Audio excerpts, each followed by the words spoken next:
Coach, I'd like to go for the statement. I'd like to congratulate my team on winning. It feels a lot better. And I'd like to thank all the Towson faithful, the ones that came home for the weekend. And I hope we gave them something to smile about, a good reason to come home. There's a whole bunch of people that, if they followed football in the last 20 or 30 years, there used to be a time where we lined up against Bucknell and put our helmets and shoulder pads on and kind of took our butt whipping. And then on occasion, we would find a way to beat them. But this is a little bit better. It's good to be back on track. It's good to play football the way we know how to play football. The way we practice football equals the results that we want. Tonight we played to win, not just to play football, and we accomplished our goal. What do you got? How was practice this week? Awesome. Anything changes in terms of scheme or just approach? Or? Got back to some more simplistic stuff that we did, at least offensively we did. And we started practice with some semi-live periods, and we decided we were never going to come out of the gate slow anymore. And part of that's probably a history of you guys try playing football at 7:45, 8 o'clock in the morning. Nobody really is ready for that, and you kind of grind your way through it sometimes. So some of that comes out in the wash, but I think we found an answer, and it certainly showed up tonight. Rob, it's been a while since I covered you guys, but how unusual is it to have a non-conference opponent in the middle of your CA schedule? Normally, I would say it's somewhat uncommon, but then if you go look at some of the FBS guys, like some of those guys are playing their out-of-conference opponents in November. So it's a little scheduling is not what it was 10 years ago. So it's almost not what it was 5 years ago, and there's a whole bunch up in the air. So yeah, it's a little bit different, but it doesn't really matter. It's really not about them. It's not. I think our guys are really starting to understand that. It's not about who shows up and plays on the field, whether they're in our conference or not. It's about what we do, how we do it, or don't. Tom, is the coverage any different on Shane? Assuming he usually gets a lot of double coverage. Leatherbury? Yeah. No, they kind of ran their base stuff, which you gotta respect. They came in here and they said we're gonna do what we're good at as a defense, and we were prepared for that. And then when we got down there, a couple of those big runs, and Coach Ambrose had the play call that just kind of set up Shane in a good position, and Shane's obviously going to execute, and he's obviously a target I like to throw to, so just kind of right place, right time, but he's also a great player, so but they weren't really doing anything different towards him. How good is it as a teammate to see 5 of the quarterbacks follow you, and then Spite, I guess his name is? Spade. Yeah. Yep. No, it's just fun. It's fun. These games are fun when you can get guys. I'm honestly most excited about that Marcel Allen pick at the end. I've seen that a couple times in scout team. He catches the ball like that on me, and it's pretty aggravating, so it's pretty cool to see him do that in a game. Tom, what's your reaction to saying the school single-game record for most touchdown passes? I didn't even know that until now, but I'd say, imagine if I played the second half. I think both of us would have had a pretty fun second half, but I understand what happened, but it was done in the first half, which is pretty cool. I'll take pride in that, but doesn't really matter. Like Coach said, we just got to focus on the next game at this point and get better, get ready for JMU. Shane, how about tying the school record for most touchdown catches in the game? Who has it? Andre Brown. 2005, Andre Brown. That's when I was going. I don't remember him.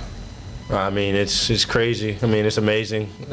Just like Tom said, Coach Ambrose was just setting me up in the red zone, and I was just catching the ball. Tom put it on the money every time, so I didn't have to do much. Coach Ambrose, what do you think about your offensive line today? It seemed to really manhandle that Bucknell front seven.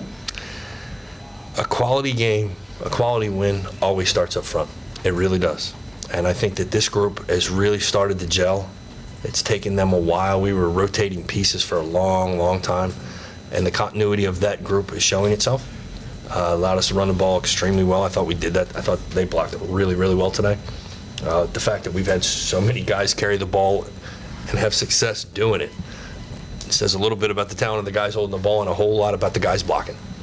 Those guys, the big boys, had a good night. Get a few guys out tonight, injury-wise. Yeah. Well, could they have played if this was a conference game, or? No. Definitely. No. Most of the list that have heard or seen, you will not see them again. And most of them are all starters. And it's not about that. We got quality players that are stepping up, and tonight was the first time that those quality young players who don't have that kind of experience stepped up with voice and confidence. That's what they're missing, and that's what you get from experience of playing. So the roster is what it is, and our guys don't care. Next guy up, we play really, really hard, and tonight we played like a team, and that's what it's going to take. Number 18. He's not ready. He's not. No. trust me, there's Oh, a no, whole I- there's a whole lot of points Right. that were scored by individuals last year that are not on the field right now, that don't show up on the scoreboard, and we got to find a way to manufacture that. I would love to play those guys, but one, I'm never going to put a player in harm's way. I'm never going to bring him back when he's not ready, and he's not ready, and that's the end of the conversation right there. I want these guys to play too. Everybody wants to see. Everybody love to see Shane Simpson and Ron Johnson and number 18 and a whole bunch of other guys, but it's not going to happen. So we got to find a way to win with what we got and how we got them. Kobe just had like a finger or Kobe Young? Tippett. Kobe Tippett broke his hand, and Kobe Tippett did some things that took him out of the starting lineup this week. And as such, we found somebody else to step up and do his job the right way, and he played very, very well. Rob, how does this game set up the team, you think, for the rest of the CAA schedule? Oh, honestly, I think this is the game that we needed coming off the bye. You know, you just go back in time. It's a tough overtime loss against a hot Villanova team. Then you got to go play Florida, and they're good, obviously. And then you got a bye week, and you just basically gave everything you had for 2 weeks against competitions that's exceptional. And I say we were a little bit hungover. No, we're a little bit lazy. It's my fault. It's all my fault. I wasn't pissed off enough. I didn't get us pushed hard enough. And, you know, I give Albany a lot of credit. They're hot right now. They played really, really well. This is the game we needed. We needed to practice hard, really hard. We needed to practice hurt and still succeed. We needed to play hurt and still succeed, and that's exactly what we did. Our guys decided that our goals and our team was more important than our own discomfort, and we practiced in a way that went to win a ball game. I couldn't be more proud of them. For Tom and Shane, next week I believe is James Madison. What are you expecting from those guys? Shane, you can go.